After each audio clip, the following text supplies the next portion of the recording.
Bonjour tout le monde. Alors j'espère que vous m'entendez bien.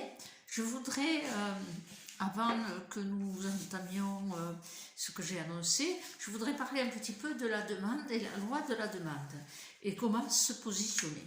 Alors, il faut que vous rentriez dans d'abord l'observation de la demande. Lorsque quelqu'un vient et vous fait une demande, alors pour moi il y a plusieurs manières de faire la demande. La demande sollicitante, elle peut être géniarde, je dirais le mot. Je veux dire, oui, là, j'arrive pas à le faire, il faudrait que tu viennes m'aider à débarrasser mon garage, par exemple. Hein. Lundi, il faudrait que tu viennes, ou je sais pas comment faire, je suis débordée, j'ai mon garage à vider. Enfin bref, je vous prends un exemple idiot, mais une demande, c'est aussi dans le quotidien, les petites choses toutes simples. Eh bien, commencez par être observateur, c'est-à-dire ne vous embarquez pas à répondre immédiatement, d'abord dans la disposition de votre temps. Là, il n'y a pas de demande en fait, hein. Il y a ce que j'appelle moi une demande sollicitante. Donc, évidemment, ça touche son cœur, hein, surtout quand c'est des personnes qu'on aime bien, ça touche son cœur, mais quand même, derrière, il y a un état de se faire porter, hein, on a parlé du portage, ou de manipulation. C'est à vous, par l'observation, vous allez pouvoir déterminer votre ressenti, si vraiment c'est un besoin vraiment important pour la personne, elle est vraiment perdue, ou si c'est, bon, ma foi, c'est sollicitant et peut-être un peu génial ou un peu amener la pitié, l'empathie, etc. Donc, vous devez prendre le temps pour observer. Ça, c'est très important. Alors, vous rentrez dans l'observation. Vous faites une demande de ce type-là. Soyez observante. Et vous vous observez pendant que la personne parle. Vous observez, vous, vos réactions. Parce que votre réaction instinctive, si vraiment vous avez le sentiment que la personne, elle a besoin, hein, parce que c'est une demande d'une amie et elle a besoin, et vous ressentez le besoin, hein, vous ressentez que vraiment c'est une aide dont elle a besoin, eh bien, vous observez dans vos émotions, dans vos sentiments, vous permettra de déterminer votre élan de cœur et puis aussi votre activité d'ego. Si vous vous dites ouais d'accord, mais moi lundi j'avais prévu autre chose quoi, hein. Et donc il faut que vous arriviez à faire le juste équilibre, encore cet équilibre. C'est pour ça qu'on parle de loi de la demande, parce que la loi de la demande implique prendre très vite, ça se fait avec l'habitude, très vite en considération tous les éléments pour arriver à l'équilibre. Et même si l'équilibre, c'est que vous décidez d'aller aider, c'est un équilibre, c'est l'équilibre de votre choix. Donc, il n'y aura pas de récrimination, de frustration intérieure, il n'y aura que la dynamique de votre cœur et ça fera une bonne journée. Si vous décidez que, franchement, il y a un peu de manipulation, ou alors la personne, elle se fait porter, elle n'a fait aucun effort, alors là, dans les déménagements, moi, j'en ai vu où les pauvres gars, ils sont arrivés pour déménager, la personne n'avait même pas fait un carton. Cherchez l'erreur. Donc, si vous percevez, hein, vous observez un petit peu que la personne, elle se fait porter, vous devez faire un choix là. Hein. Vous devez faire un choix. Donc, il va falloir moduler vos réponses. C'est-à-dire, soit vous lui répondez directement en disant écoute, tu me prends au dépourvu, moi j'avais prévu autre chose. Donc là, vous retombez dans l'observation de la réaction de l'autre et votre observation aussi intérieure, comment vous vous sentez, parce qu'on a été formaté à devoir se justifier. Hein. Alors, la demande, si elle est oui, j'aimerais bien que tu m'aides, oui, mais il faut dire écoute, commence par me demander, écoute, je t'entends, mais commence par me demander, est-ce que tu es libre lundi prochain? Parce que j'aurais bien aimé que tu m'aides. Je suis un peu perdue dans mon déménagement. Vous voyez, en fait, il n'y a pas de demande. Si tu pouvais m'aider, c'est pas une demande. C'est presque une induction d'obligation. Hein. Entre guillemets, c'est souvent ça. Donc, la loi de la demande, elle doit se mettre en place en vous, mais d'abord, vous avez des étapes à passer. Donc, des étapes de réaction par rapport à des demandes, soit sollicitantes, ce que j'appelle sollicitantes, soit des demandes impératives. Il faut que tu m'aides. Lundi, il faut que j'ai mon garage débarrassé.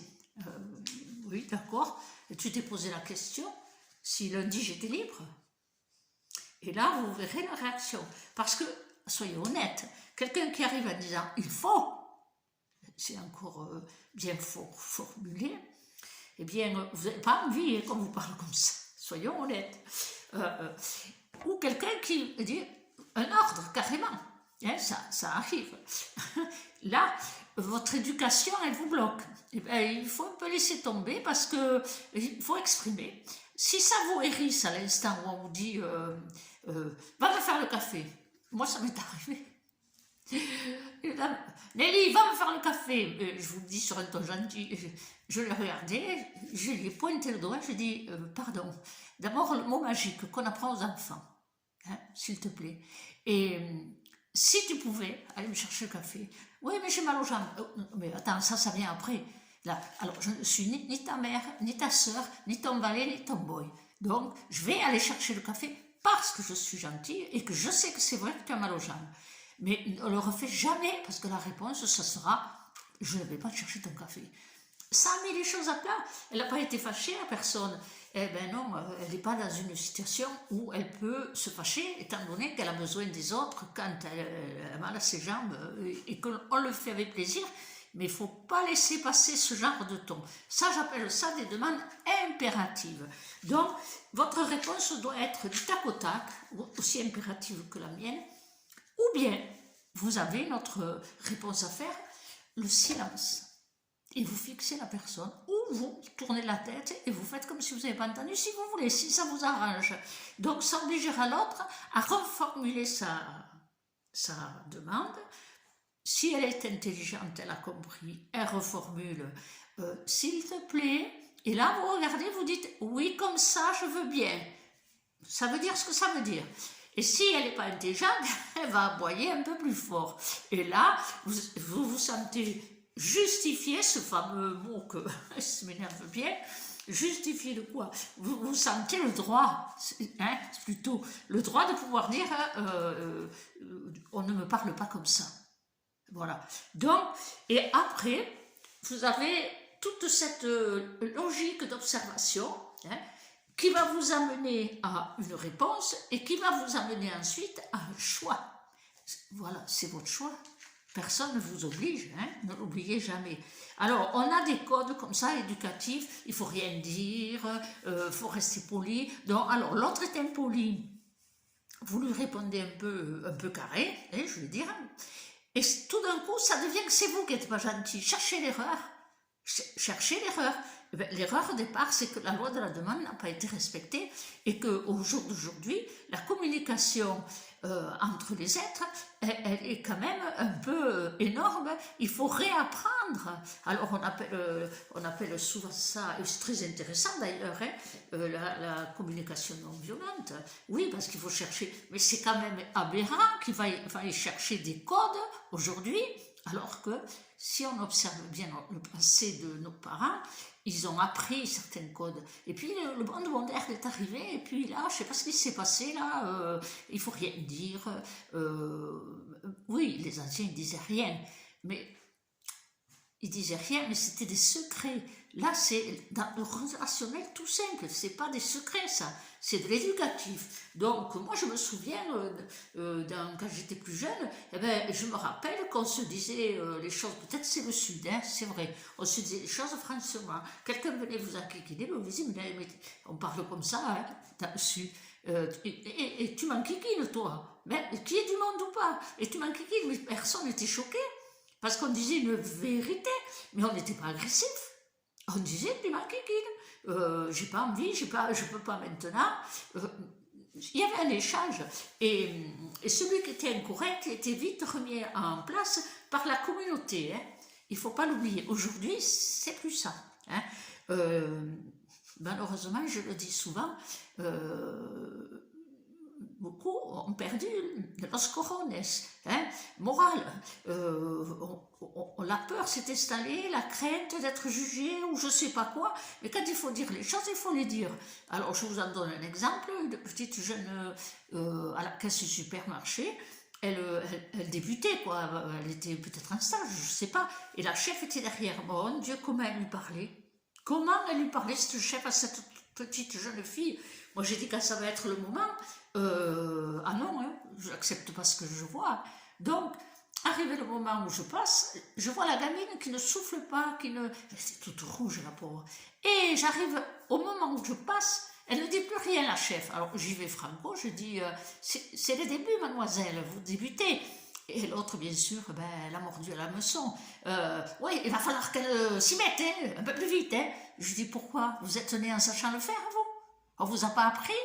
Eh bien, moi, je vous dis, mademoiselle, félicitations. Parce qu'avec tous les remontrances qu'elle vous a mis derrière, jamais vous avez soufflé. Ça, c'est exceptionnel. Alors, ne vous démoralisez pas, surtout. L'autre, j'attendais, j'ai dit, elle dit un mot de plus, j'appelle le directeur, surtout que je sais qu'il est très correct, le directeur. Voyez, il faut arrêter un peu les choses, surtout quand la formation d'un être est devant nous. Vous voyez, ça c'est une gamine qui aurait pu se dégoûter de travailler. Voilà, alors autour de la demande, eh bien, soyez observatrice de vous. À partir de là, vous trouverez votre réponse modérée ou dans la dynamique du cœur ou dans la dynamique de l'ego si vraiment ça vous contrarie, hein, ou la position du silence. C'est intéressante celle-là aussi, la position du silence. Alors ça paraît très incorrect, c'est très amusant. Quelqu'un vous interpelle un peu agressivement, hein, on va dire, eh bien, vous ne dites pas un mot, vous changez votre pôle de regard vers autre chose, et bien tout d'un coup, on va vous dire que vous êtes incorrect, vous, parce que vous n'avez rien dit. Non, mais où on va? Le silence, c'est une forme de retrait, et puis rien ne vous oblige à rester sur place. Mais bon, quand ça se fait chez vous, vous ne pouvez pas partir quand même. Mais vous pouvez rompre aussi en allant, bon, je vais me chercher un verre d'eau, ou n'importe quel prétexte.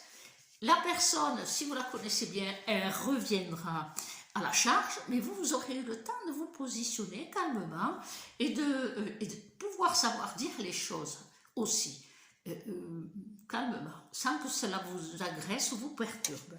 Donc, c'est vraiment observer soi-même l'autre, s'interroger aussi, qu'est-ce que ça a déclenché en vous au niveau émotionnel. Vous pouvez observer l'autre quand il vous raconte sa demande, vous observez ses fascias, vous voyez s'il y a, parfois vous en avez certains, ils sont insistants, hein, vous voyez, ils veulent vous faire céder, donc vous le voyez au fascia, la projection qu'ils mettent, et donc vous êtes lucide, et vous repositionnez à l'intérieur, déjà dans la formule. Et je ne suis pas là pour obéir, je ne suis pas le boy, hein, je ne suis pas le valet. Et ça va vous donner un peu de tonus pour avoir une réponse immédiate. Puis vous avez aussi, hein, je le répète, la réponse dans le temps, c'est-à-dire dire, je vais y réfléchir à ta demande. Ben, je vais y réfléchir, je ne peux pas te répondre là, c'est trop sur le moment, et il faut que je réfléchisse. Donc, ça c'est... Donc, vous interrogez sur votre comportement, vos émotions, vous interrogez l'autre, et là, vous faites un choix. Et ne revenez pas à vous justifier, ne venez pas vous justifier de ce choix. Parce qu'aujourd'hui, c'est ça. Si on dit non, il faut qu'on justifie. Mais l'autre, il justifie rien hein, dans son incorrection à la demande. Il exprime juste sa nécessité, son besoin, et ce qu'il compte sur vous parce qu'il a décidé que c'était vous. Alors, souvent, quand on dit aux gens, je vais y réfléchir, je donnerai ma réponse dans 2 jours, ben, ils ont trouvé une solution. Parce qu'ils se sont vexés, ils ont trouvé une solution. Preuve qu'ils n'avaient fait aucun autre effort avant. Ils n'avaient fait aucune recherche. Donc, la loi de la demande, ça ouvre beaucoup de possibilités en soi parce que la relation de l'un à l'autre, si elle est faussée, la loi d'équilibre, elle peut pas s'exprimer véritablement parce qu'on reste dans la frustration ou dans la soumission à l'autre, hein, parce que vous avez des gens qui disent oui tout le temps, même si ça les embête, et c'est une forme de, de soumission. Alors donc, il faut vous dire que la loi de la demande a son importance dans l'équilibre aussi. Revoyez un petit peu l'équilibre. Il faut qu'on sorte un peu de ces états de conditionnement et être toujours dans l'observation. Quelqu'un vient vers vous, ça peut jouer aussi sur les relations professionnelles, hein, et transformer tout ça avec des bémols dans les relations professionnelles, vous allez voir que vous vivrez mieux dans l'espace travail. Mais dans le plan relationnel, personnel et souvent familial, amical et familial, eh bien, soyez observatrice déjà des échanges avec l'autre.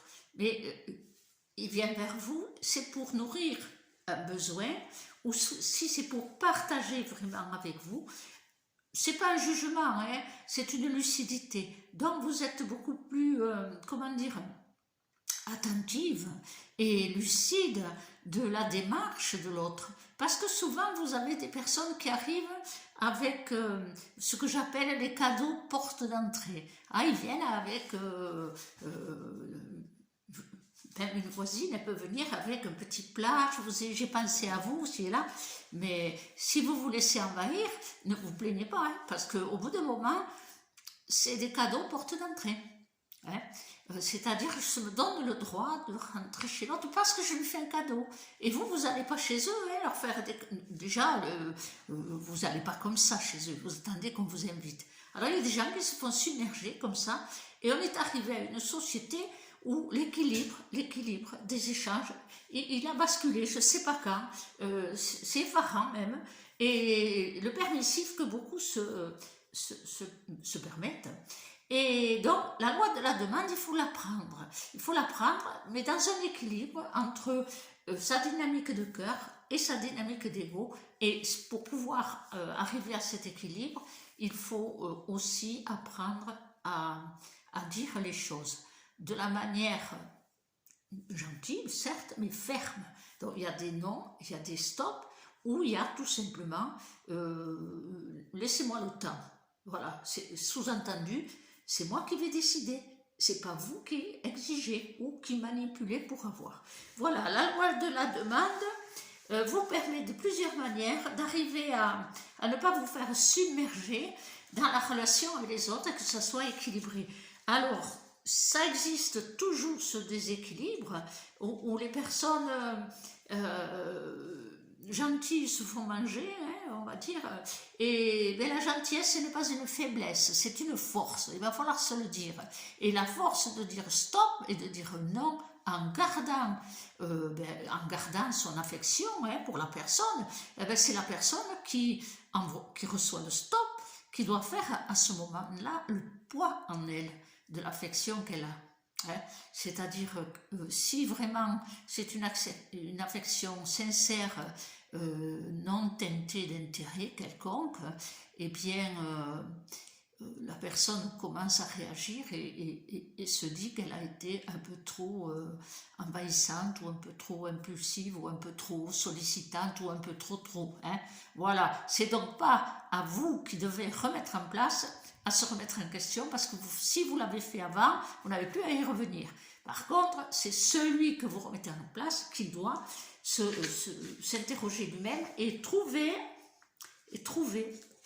ça va être difficile des fois, et trouver comment vous, parce qu'à ce moment-là, ce que vous lui avez exprimé, ou ce qui s'est mis en place, c'est que vous avez gardé vos portes, et avant elles étaient ouvertes, donc on ne peut plus rentrer comme ça. C'est énergétique, bien sûr, vous l'avez compris, je sais que vous l'avez compris. Donc, beaucoup de personnes, en étant excessives dans les demandes et dans les exigences, ont vu les portes se fermer d'amitié qui commençaient à bien se construire, et elles en souffrent aussi. Mais c'est à elles de trouver à ce que la confiance se réinstalle. C'est pas à celui qui a fermé la porte, hein, parce qu'il y a dès l'instant où dans la loi d'équilibre, c'est juste, bien sûr. Hein. Voilà, un petit peu quelque chose que je voulais vous dire. Et donc, c'est une autre vidéo, viendra ce que je vous ai dit hier, intention et projection, autant dans la malveillance que dans la bienveillance, et ça vous permet un peu d'ouvrir vos champs. Voilà, en libérant les espaces. À bientôt.